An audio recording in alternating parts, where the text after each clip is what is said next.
Bismillahirrahmanirrahim. Assalamualaikum warahmatullahi wabarakatuh. Alhamdulillahi rabbil alamin. Assalatu wassalamu ala ashrafil anbiya'i wal mursalin Sayyidina Muhammadin wa ala alihi wa ashabihi ajma'in, amma ba'. Ikhwani fillah rahimakumullah. Saudaraku yang dirahmati oleh Allah Subhanahu wa taala, pada kali ini kita akan sedikit membahas yaitu 3 wasiat Rasulullah SAW kepada Mu'adz ibnu Jabal radhiyallahu anhu.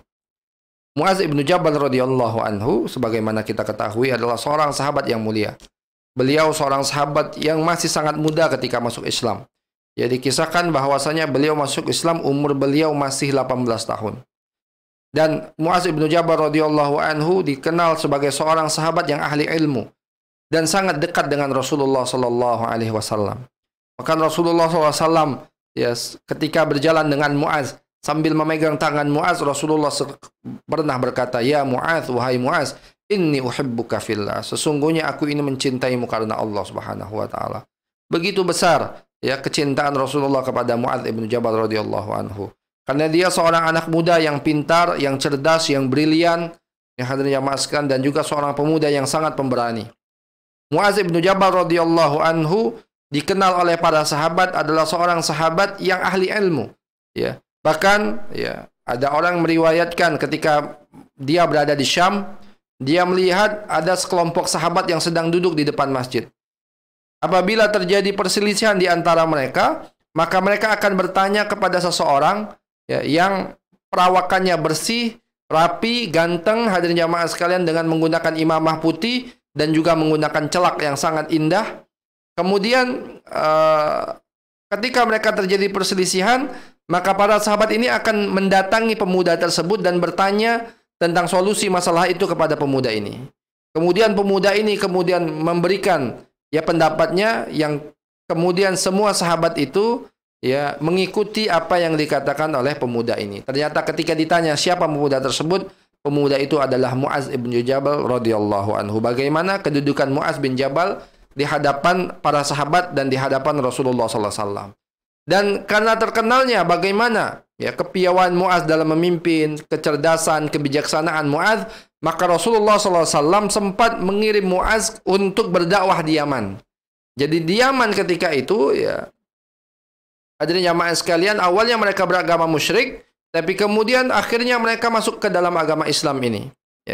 Maka masyarakat Yaman ketika itu berbondong-bondong masuk Islam.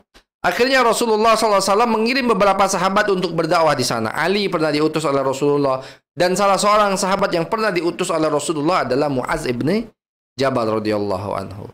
Nah, hadirin jamaah sekalian, ketika Mu'adz ibn Jabal diutus oleh Rasulullah ke Yaman inilah Rasulullah pernah memberikan beberapa wasiat. Banyak wasiat. Tapi salah satu hadis yang diriwayatkan oleh Imam Muslim dan yang lainnya. Hadis ini, hadirin jamaah sekalian, begitu masyhur.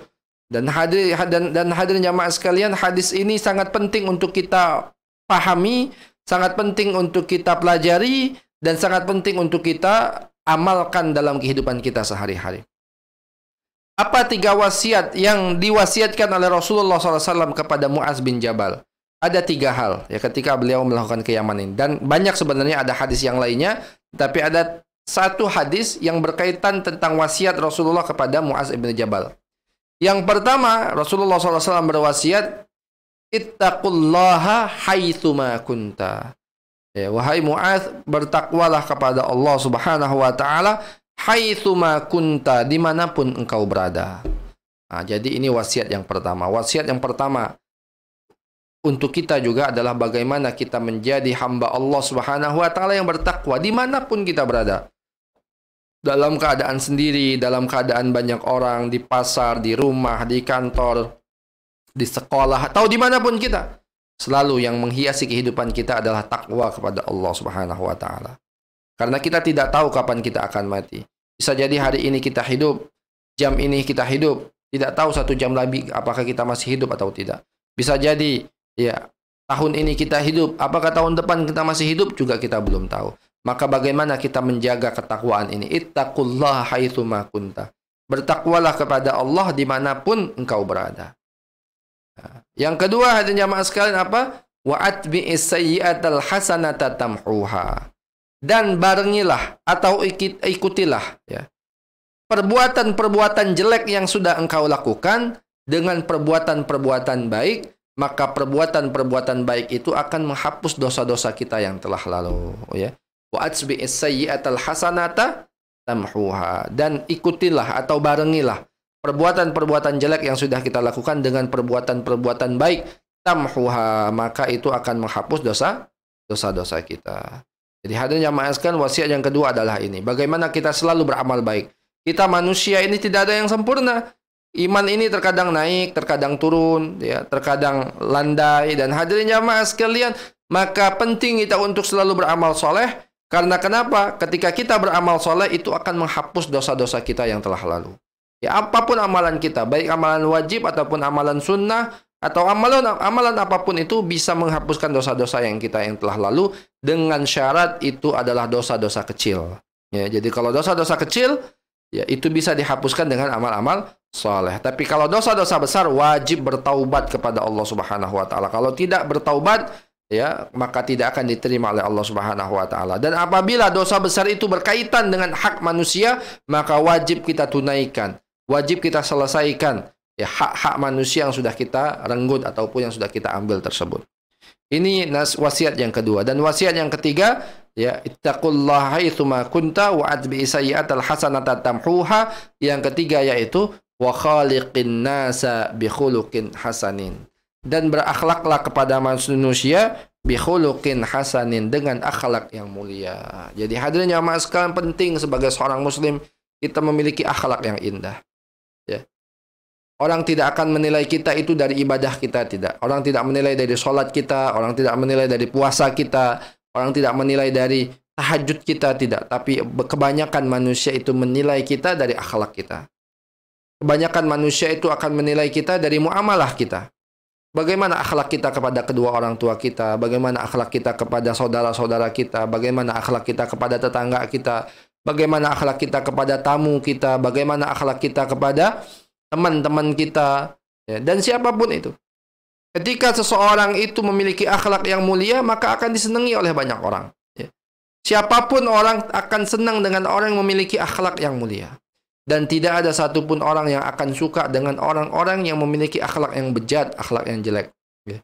Maka ketika kita ini memiliki akhlak yang mulia, kita sudah mengamalkan Islam ini. Bahkan Rasulullah SAW, ya, ketika ditanya, kata Rasulullah SAW, ya, Allah, apakah kalian mau aku kasih tahu siapakah orang yang paling tinggi kedudukannya di yaumil kiamat nanti? Ya. Alhamdulillah. Maka Rasulullah SAW mengatakan, ya, siapa orang yang paling tinggi kedudukannya nanti di surga? Mereka itu adalah ahsanuhum khuluqa, orang yang paling baik akhlaknya. Ya, jadi akhlak ini hadirin jamaah sekalian penting. Dan Rasulullah adalah orang yang paling baik akhlaknya. Bahkan keindahan akhlak Rasulullah bukan hanya dipuji oleh manusia. Kalau dipuji oleh manusia biasa, karena manusia itu hanya tahu luarnya saja. Para sahabat semua memuji Rasulullah, mencintai Rasulullah, dan sangat tahu bagaimana akhlak Rasulullah. Bahkan bukan hanya manusia, Allah khusus memuji akhlaknya Rasulullah SAW. Apa kata Allah Subhanahu wa taala? Wa innaka la'ala khuluqin azim. Sesungguhnya engkau itu Muhammad di atas akhlak yang mulia. Nah, jadi kalau manusia memuji kita biasa, mungkin manusia tidak tahu siapa kita sesungguhnya. Tahu kita itu hanya dari luarnya saja. Tetapi ketika Allah memuji kita hadirin jamaah sekalian, maka sesungguhnya Allah tahu siapa kita luar dan dalam, zahir dan batin. Maka ketika Allah memuji Rasulullah, ini bukan perkara yang biasa, tapi perkara yang sangat besar. Karena hadirin jamaah sekalian, Allah tahu siapa Rasulullah SAW. Karena Allah yang telah menciptakan Rasulullah dan menciptakan kita. Maka hadirin jamaah sekalian, penting kita untuk memiliki akhlak yang mulia. Karena kenapa hadirin jamaah sekalian? Karena inilah bekal kita untuk yang menghadapi kehidupan dengan orang-orang yang ada di sekitar kita. Takwa kepada Allah. Wasiat yang pertama, takwa kepada Allah adalah penting, dan ini berkaitan dengan hak Allah. Selalu bertaubat dan mengiringi perbuatan yang jelek dengan perbuatan yang bagus, ini penting. Tetapi ini berkaitan juga dengan hak Allah Subhanahu wa taala. Tetapi ya, akhlak yang mulia ini bukan hanya hak Allah Subhanahu wa taala, tapi juga hak manusia. tapi juga hak bagi semua orang-orang yang ada di sekitar kita. Maka manusia akan melihat Islam ini ya dari kehidupan kita. Ya, Allah Subhanahu wa taala akan menilai kita juga dari kehidupan kita dengan orang-orang yang ada di sekitar kita. Bahkan hadirin jamaah sekalian, dalam sebuah riwayat dikatakan bahwasanya ada orang yang banyak melakukan maksiat, tetapi semua tetangganya, semua orang-orang di sekitarnya tahu bahwasanya dia orang baik, maka Allah maafkan semua kesalahan dia hanya karena satu alasan. Karena ada orang-orang yang di sekitar dia mengatakan bahwasanya dia ini orang baik, bahwasanya dia ini orang yang mempunyai akhlak yang bagus, maka Allah selamatkan dia dari azab neraka, padahal sudah hampir dia masuk ke neraka, diselamatkan oleh Allah hanya karena persaksian orang-orang yang ada di sekitarnya, bahwasanya dia adalah orang yang mempunyai akhlak yang mulia. 3 hal ini wasiat Rasulullah kepada Mu'adz bin Jabal. Yang pertama, ittaqullah, bertakwa kepada Allah. Yang kedua, bertaubat dan selalu mengiringi perbuatan yang jelek dengan perbuatan yang bagus, dengan perbuatan yang baik, sehingga menghapuskan semua amalan-amalan yang jelek tersebut. Yang ketiga, hadirin jamaah sekalian, apa itu? Wa khaliqin nasa bi khuluqin hasanin, dan berakhlaklah dengan manusia dengan akhlak yang baik. Ini saja dari saya, kurang lebihnya mohon maaf. Jazakallahu khairan katsira. Assalamualaikum warahmatullahi wabarakatuh.